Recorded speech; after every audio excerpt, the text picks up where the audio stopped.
Howdy folks, thanks for checking in to Mr. Ulrich's landofbiology.com. I am Mr. Ulrich. In our last video, we got kind of an introduction to light microscopy and the compound light microscope.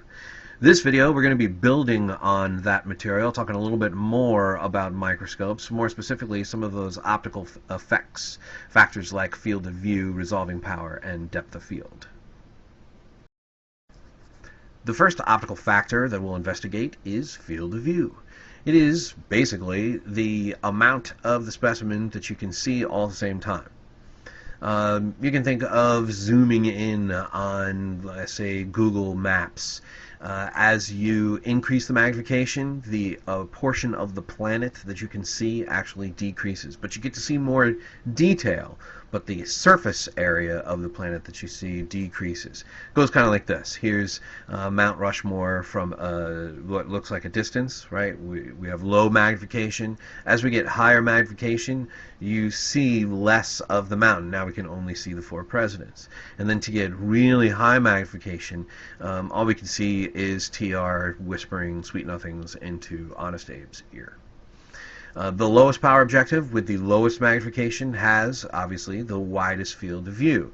It's the best objective to scan because it sees the most area at the same time. So we often refer to the lowest power objective, the 4x objective on the microscope, as the scanning objective because of that wide field of view.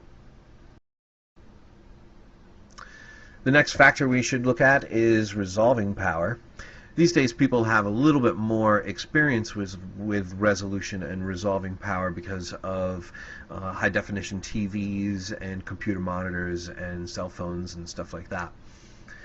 More specifically, resolving power is being able to tell two things as being different, or 2 points as separate and distinct, instead of your eye kind of smearing them together into one thing. It's easy to confuse focus and resolution. They are not the same thing. Each of these images, going from the top left to the bottom right, each of those images is in perfect focus. They're just in decreasing resolution. That picture all the way on the bottom right, that has very few individual squares, so you can't tell the detail, the points, as being separate and distinct. They've been smushed together in a single pixel.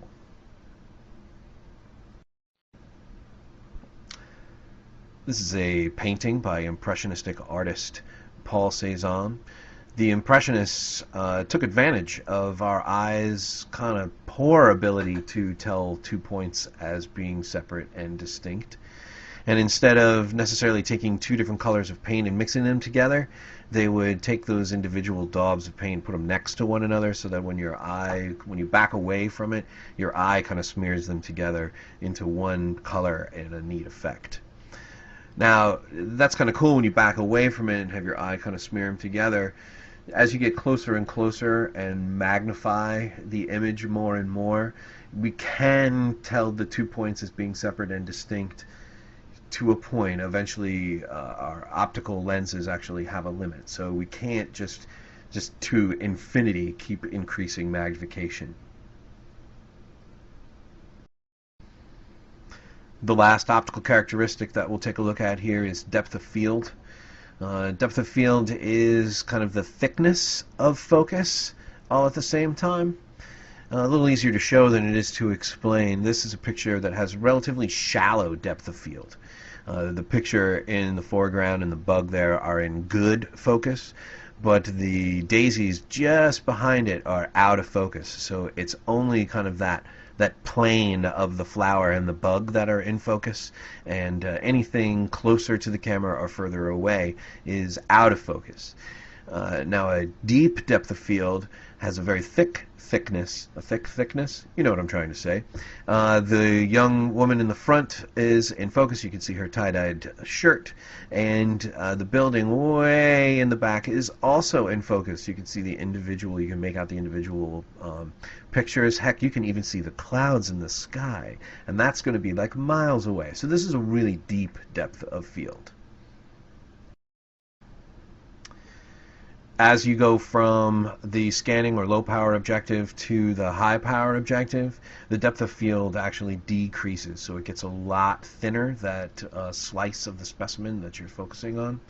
This is one of a few reasons why it's much better to start on low power or scanning power, because it's much easier to get it in focus, since your kind of target area, your target thickness is so much wider. It's a little easier to hit.